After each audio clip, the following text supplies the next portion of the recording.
Uma boa tarde, meus irmãos. Um bom sono a todos. Dizem que minha voz é muito boa para dormir.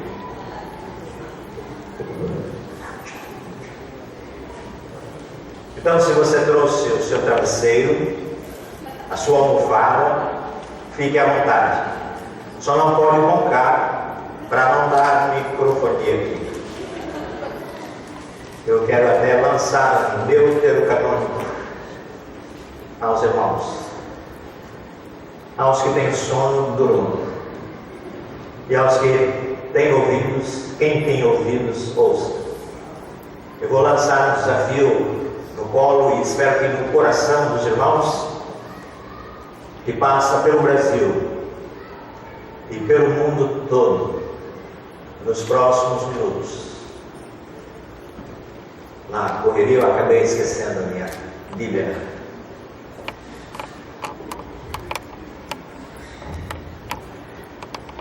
Só uma palavrinha antes a respeito do desafio que eu dei ontem na Papua Nova Guiné, na correria, não dei nem detalhe.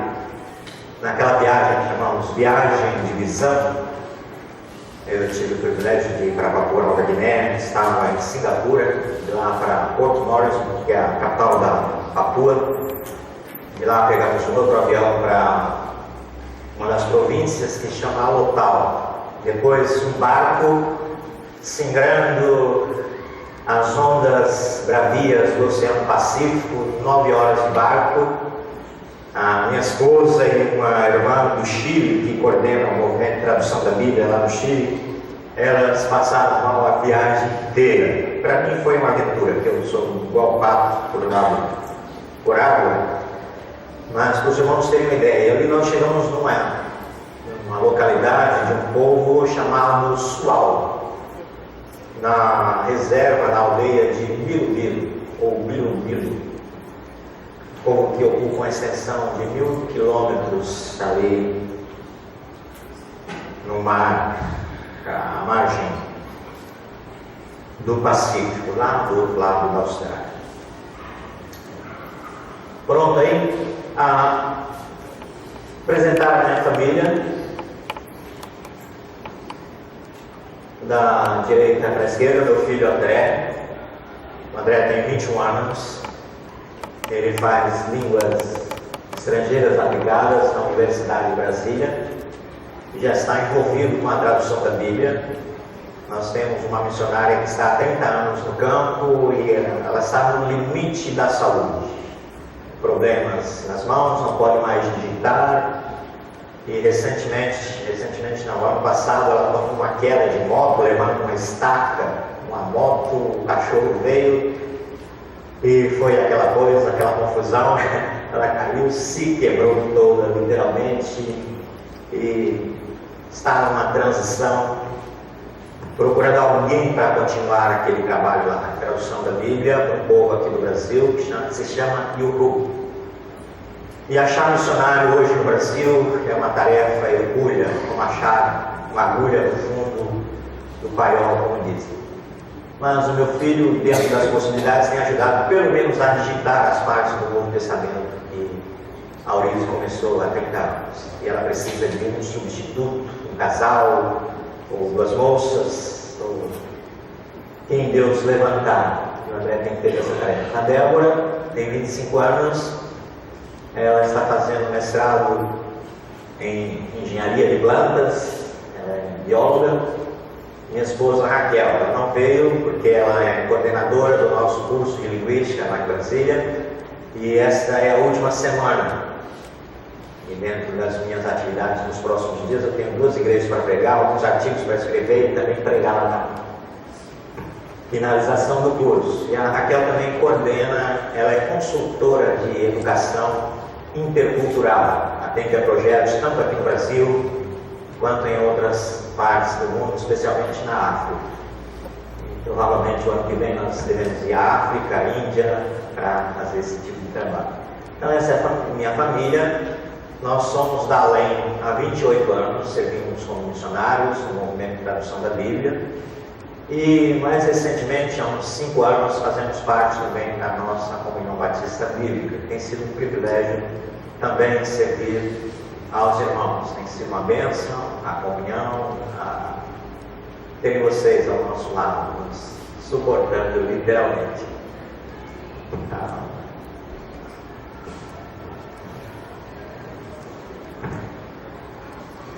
Estamos com um probleminha aqui para andar. Ok. Além, meus irmãos, quer dizer, a Associação Linguística Evangélica Missionária, nós somos chamados para fazer discípulos de Jesus Cristo por meio da tradução da Bíblia e do serviço às nações. A nossa missão é mobilizar e apoiar a igreja. Nós não somos uma igreja, nós apoiamos a igreja no recrutamento, no treinamento e envio de missionários tradutores da Bíblia, o serviço às nações e o plantio de igrejas em contextos locais. Temos alguns valores pelos quais zelamos, dentre eles, principalmente a palavra de Deus, a unidade do corpo de Cristo e a excelência no serviço que realizamos.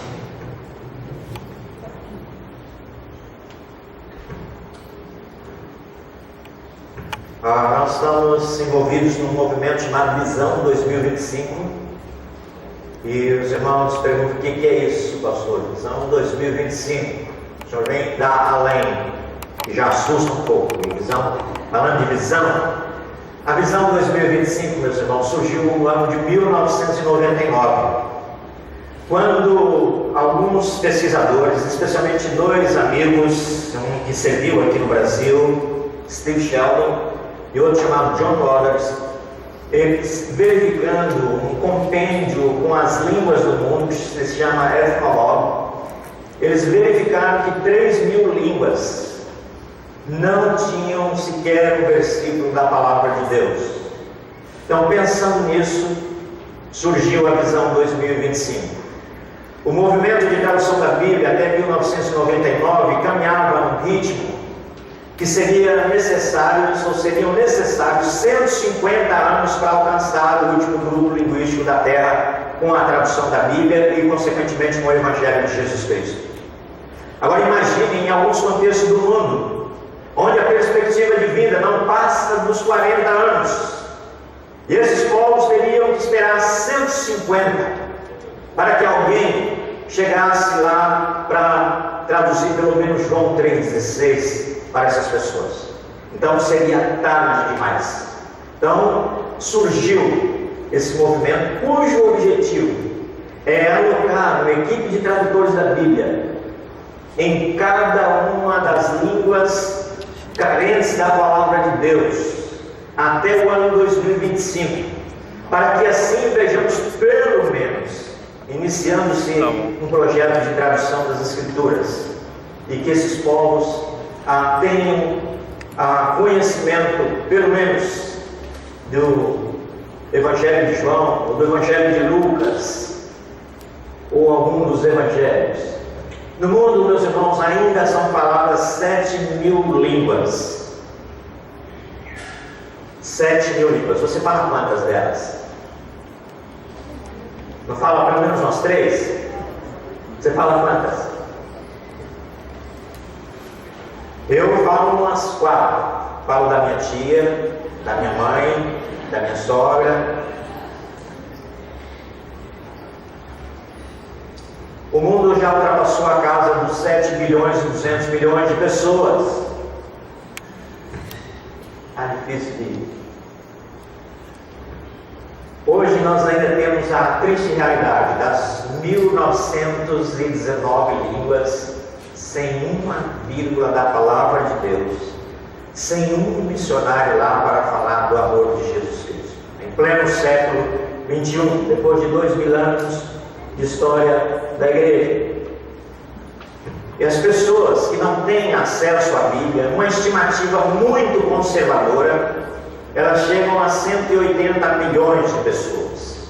Mas esse número pode ultrapassar a casa dos bilhões, porque nem todos têm a Bíblia completa, só geralmente as línguas majoritárias e algumas poucas línguas têm a Bíblia completa em suas línguas. Então esse número pode ultrapassar os bilhões. Também nós investimos como organização, como instituição e como missionários também no treinamento de outros, para que o trabalho tenha sustentabilidade.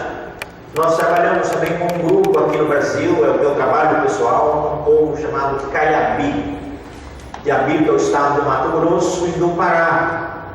E nós fomos para lá em 1988, passamos alguns anos e por várias circunstâncias, especialmente por problemas de saúde, malária, eu perdi a conta das malárias, mas continuamos envolvidos com eles. Pelo menos uma vez por ano, vamos lá, damos um treinamento, exercitamos algum tipo de projeto, mas também temos treinado os próprios Caiabi para fazerem trabalho.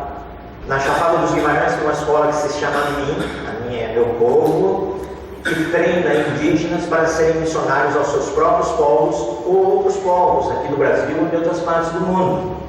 E essa é uma família que nós tivemos o privilégio de fazer o curso lá e enviá-la. Ele já se formou, é o Pedro e a Panice. O filho deles também está estudando no Instituto Bíblico, que é uma extensão da MIM, em Pimenta Bueno, para que eles sirvam o seu povo. E agora temos um outro casal que está se formando agora, o Helenildo e a Suzana Caiabi. Vão se formar no dia 12 de dezembro. Eu quero ler um texto da Palavra de Deus, muito conhecido dos irmãos, para fazer a apresentação, trazer um desafio. Isso aí foi só uma introdução, dar um panorama do nosso trabalho. Atos capítulo 16, texto muito conhecido, muito citado em conferências missionárias, os apelos que nós ouvimos por aí. Atos 16, de 6 a 10, nos diz a palavra de Deus. Vamos, aqueles que puderem se colocar em pé, em reverência à santa palavra de Deus, e também para você não precisar usar o travesseiro e a almofada. Atos 16, de 6 a 10. E percorrendo a região frígio-gálata, que é hoje a Turquia, tendo sido impedidos pelo Espírito Santo de pregar a palavra na Ásia, defrontando Mísia, tentaram ir para Bitínia, mas o Espírito de Jesus não permitiu. E tendo contornado Mísia, desceram a Troade. À noite sobreveio a Paulo uma visão na qual um varão macedônio. A Macedônia fica ao norte da Grécia, que está muito em pauta hoje com a questão dos refugiados, que vamos ver em seguida. Passa a Macedônia e ajuda-nos. Assim que teve a visão, imediatamente procuramos partir para aquele destino, concluindo que Deus nos havia chamado para lhes anunciar o Evangelho. Nosso Deus e nosso Pai, nós te damos graças por Cristo Jesus. Obrigado pelo teu Evangelho que alcançou os nossos corações, transformou as nossas vidas. E agora o Senhor quer nos usar como portadores desta mensagem para levá-la até os confins da terra, socorrer as ovelhas que estão por aí sem pastor, as multidões perdidas sem Cristo, sem salvação. Ajuda-nos, ó Deus, a cumprirmos a grande comissão e usa-nos como instrumentos para a tua glória. Abençoa o teu povo, a tua igreja aqui reunida, em nome de Jesus. Amém. Podem sentar, meus irmãos. Passa a Macedônia e venha nos ajudar. Este seria um grito de socorro vindo daquela terra por meio desse antropomorfismo, desse varão que apareceu a Paulo.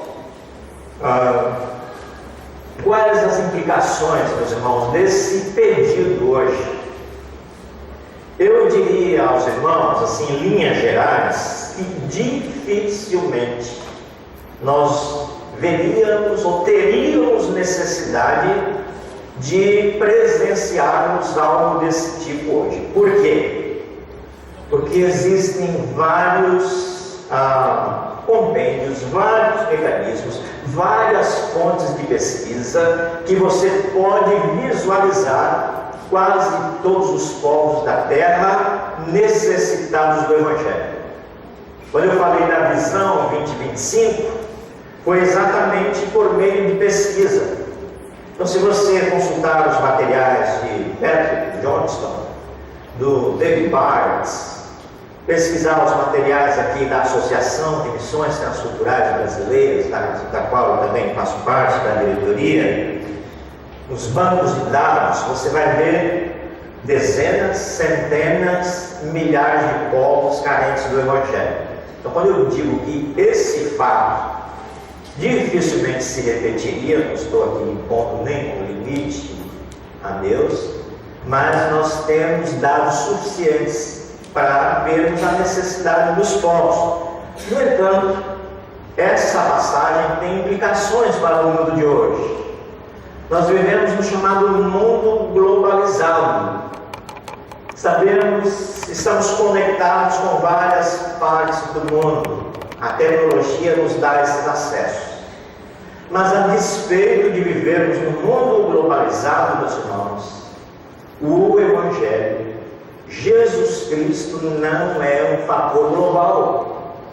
Embora desde as páginas do Antigo Testamento, muitos profetas, os salmos, apontam para o Evangelho, para o reino de Deus sendo implantado até os confins da terra, em várias as nações, em todas as nações, porque a terra se encherá do conhecimento da glória do Senhor, como as águas cobrem o mar. Então tem essa visão desde os profetas, e no Evangelho ela fica muito clara.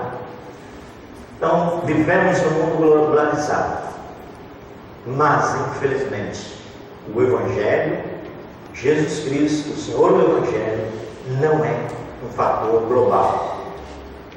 E quando eu olho para 1 Coríntios capítulo 15 e o verso 34, é claro que o contexto ali está tratando de problemas da igreja de Corinto, problemas morais inclusive, mas Paulo diz para a igreja de Corinto: muitos não têm conhecimento de Cristo, e isto digo para vergonha vossa.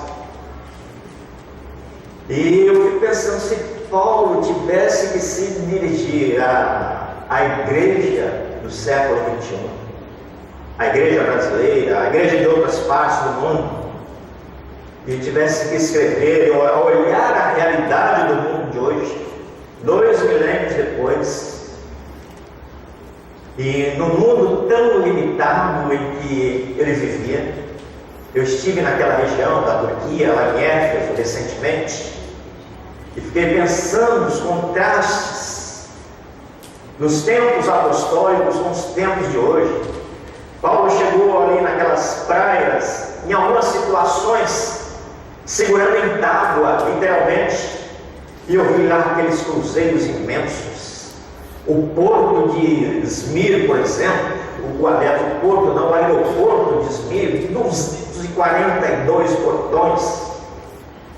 E no tempo, há 2000 anos, quando ele escreve a igreja de Corinto, com tantos limites, sem tecnologia nenhuma, ele disse para a igreja, é claro, voltando ao texto, tem várias situações ali que têm que ser analisadas, inclusive questões doutrinárias, morais, mas ele diz: muitos não têm conhecimento de Cristo.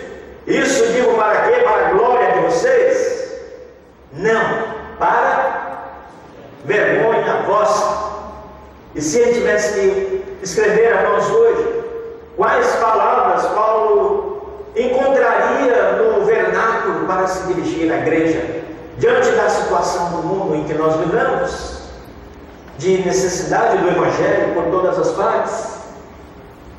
Nós vivemos um mundo em constantes mudanças.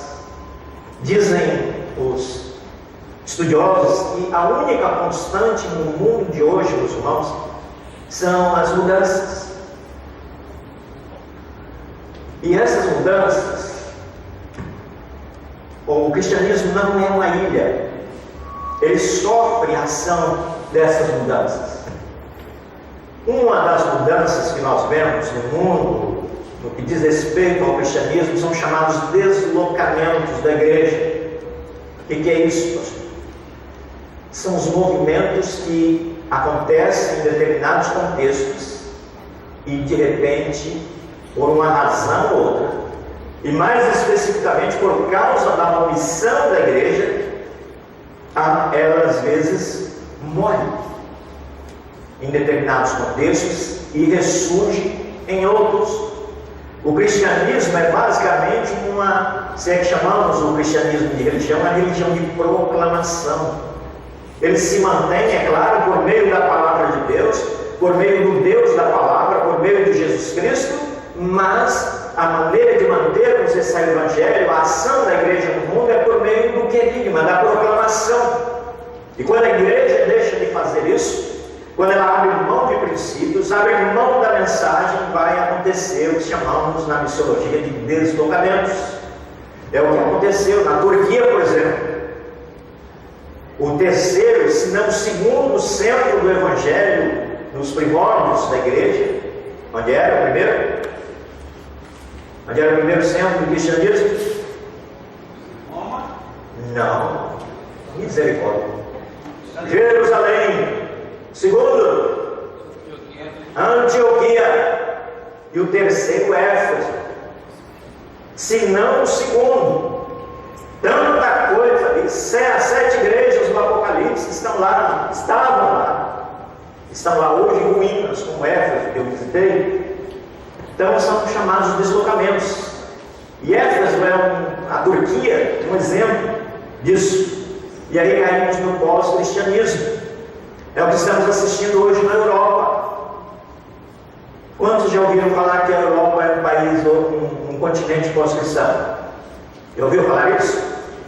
Eu estive na Alemanha para pregar uma conferência recentemente e vi o cheiro limpo do pós-cristianismo na Europa, especialmente na Alemanha e outras partes lá. Porque a igreja abriu mão da proclamação, de anunciar Jesus Cristo, o Senhor da palavra. E em vários cenários do mundo nós temos essa tendência. Mas a igreja de Jesus Cristo não morre, ela não dorme, ainda que durmamos. Se ela cai em cinzas aqui, Deus a levanta em outra parte. Se o movimento missionário morre lá na Europa, Deus levanta a África, como está fazendo lá na Nigéria, um país paupérrimo. Igreja sob perseguição, mas Deus está levantando um movimento missionário lá. Deus levantou lá na Ásia a Coreia, está agora abaixando um pouco a poeira. Mas a igreja do Senhor é assim. O Espírito de Deus se move na terra. Mas para que isso aconteça, nós precisamos nos submeter a Ele, para não cairmos nas cinzas do pós-cristianismo, meus irmãos. E há uma preocupação séria com a igreja brasileira.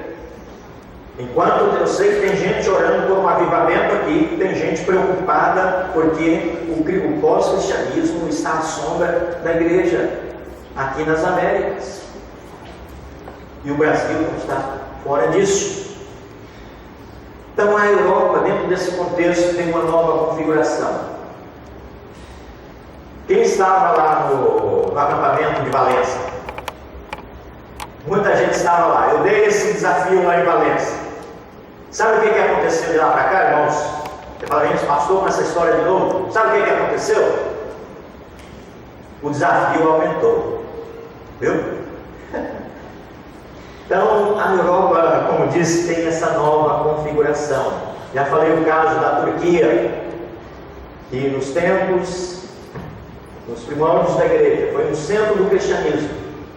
Hoje é um país totalmente islamizado. A igreja foi encolhida lá. Depois eu vou falar um pouquinho que eu visitei, já mencionei para os irmãos, as ruínas de Éfeso. Que tristeza, meus irmãos. Tanta coisa extraordinária aconteceu ali. Paulo, Apolo, e tantos outros, Timóteo, Tito, João. Imagina uma igreja pastoreada por Paulo. Foi o que aconteceu lá em Éfeso. Mas depois, Deus, 40 anos depois de todo aquele rebuliço, nós vamos ver no final que Deus precisou escrever Apocalipse capítulo 2, de 1 a 7, para a igreja de Éfeso. Então, o exemplo de Éfeso, louvado pelo seu zelo doutrinário, diz lá que a igreja de Éfeso não suportava homens maus, era uma igreja zelosa, não suportava falsos apóstolos. Então os apóstolos brasileiros não tinham lugar no púlpito da igreja de Éfeso. Sabiam disso?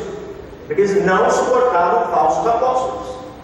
E os apóstolos da igreja brasileira, assim como qualquer outra igreja hoje, não passava pelo crivo da igreja de Éfeso, porque eles não passavam pelo crivo do Novo Testamento, do capítulo de Atos.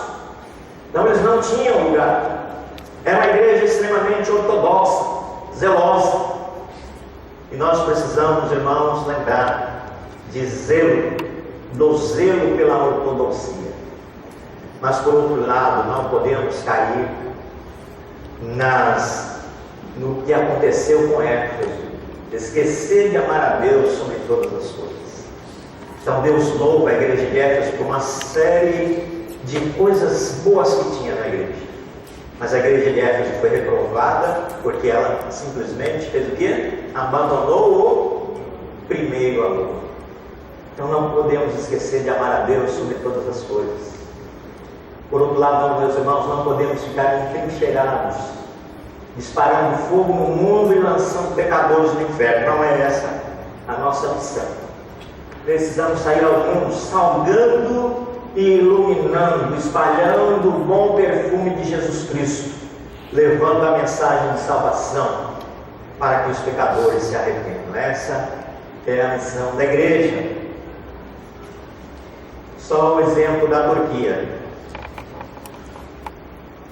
a Ásia Menor, como é chamado no Novo Testamento, foi um centro do cristianismo, se transformou num grande centro muçulmano. Essa aí é a famosa Mesquita Azul, lá de Istambul. E o que não falta na Turquia são as mesquitas, cada uma mais imponente do que a outra, cada torre mais alta, cada uma mais cara. E essa tem uma história com o cristianismo. Foi o templo construído por Constantino, mas no Império Otomano, como os irmãos sabem da história, eles invadiram a antiga Constantinopla, tomaram o templo, os otomanos, e aí tornou a Turquia uma república muçulmana. E a Hagia Sofia, que era um centro cristão, se tornou uma mesquita. Hoje é um museu, mas eles fizeram isso. Irmãos, tem uma realidade que deveria angustiar o mundo hoje. Nós pensamos na missão, no trabalho que nós temos para realizar, nos desafios que nós temos para realizar no mundo, que é o fator, os refugiados e as diásporas. Você tem alguma preocupação com esses dois eventos que estão acontecendo no mundo hoje? Você já se atentou para a situação dos refugiados? Eu vejo a situação desses povos, meus irmãos, como o drama do século XXI, para não dizer a vergonha do século XXI. Eric Hobsbawm, um grande historiador, professor norte-americano, faleceu recentemente, ele chamou o século XX de a Era dos Extremos. Já tem um outro livro dele a respeito dos primeiros 10 anos do século XXI. Mas eu fico pensando como descrever esse século, meus irmãos, esses 15 anos de tanta tragédia, de tanta loucura do ser humano. nesse trem desgovernado que é a vida regida pelo homem, pelos governos.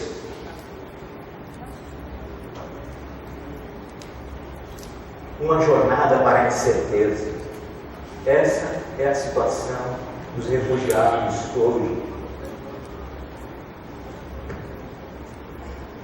Sabe quais são as razões que levam as pessoas a deixarem seus países, suas cidades, suas casas? 50% delas saem por problemas políticos dos seus países, questões econômicas, problemas de guerra, 25%, problemas familiares, até problemas familiares, levam as pessoas a deixar o seu contexto. E vejam que também por perseguição religiosa, 3% saem por problemas religiosos. Desde que existem as guerras, as perseguições, desde que reina a discriminação e a intolerância, há refugiados. Eles são de todas as raças, de todas as religiões, e podemos encontrá-los em todas as regiões do mundo, obrigados a fugir porque receiam pela sua vida e pela sua liberdade.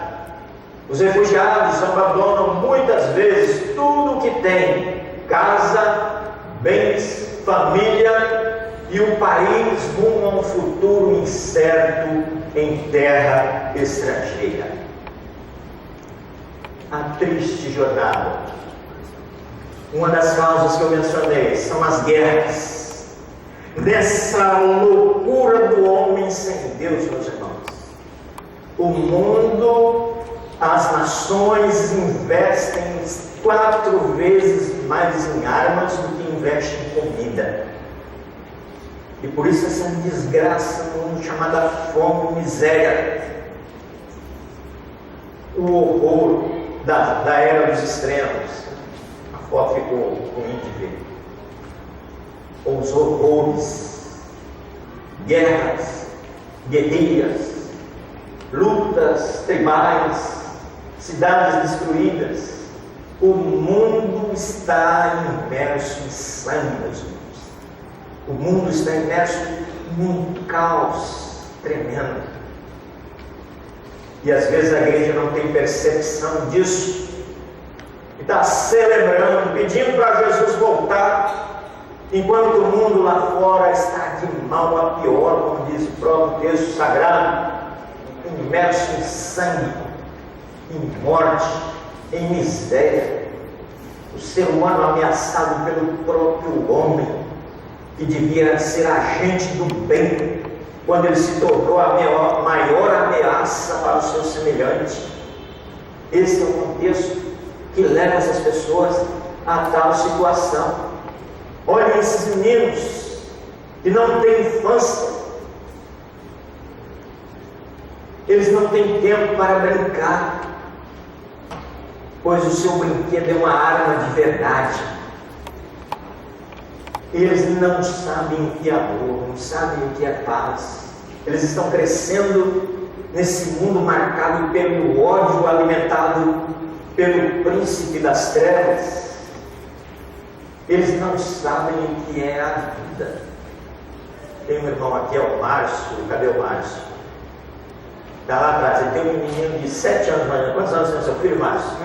7. Olha essa criança, irmãos, que ama criança sem Deus, sem conhecimento da palavra de Deus, sem pais sérios, com pais sérios, porque não podem ver a luz de Jesus Cristo, porque não têm acesso à palavra de Deus. Ao invés de ouvir uma história bíblica, um canto de ninar, uma canção baseada na palavra de Deus, o que ele tem à mão? Uma poderosa arma e um cigarro no queijo. O mundo tornou-se um campo de sangue, um campo de prisioneiros e aprisionados, não só pelo homem, mas pelo próprio inimigo do homem que o manipula. Olha a situação desse menino, depois de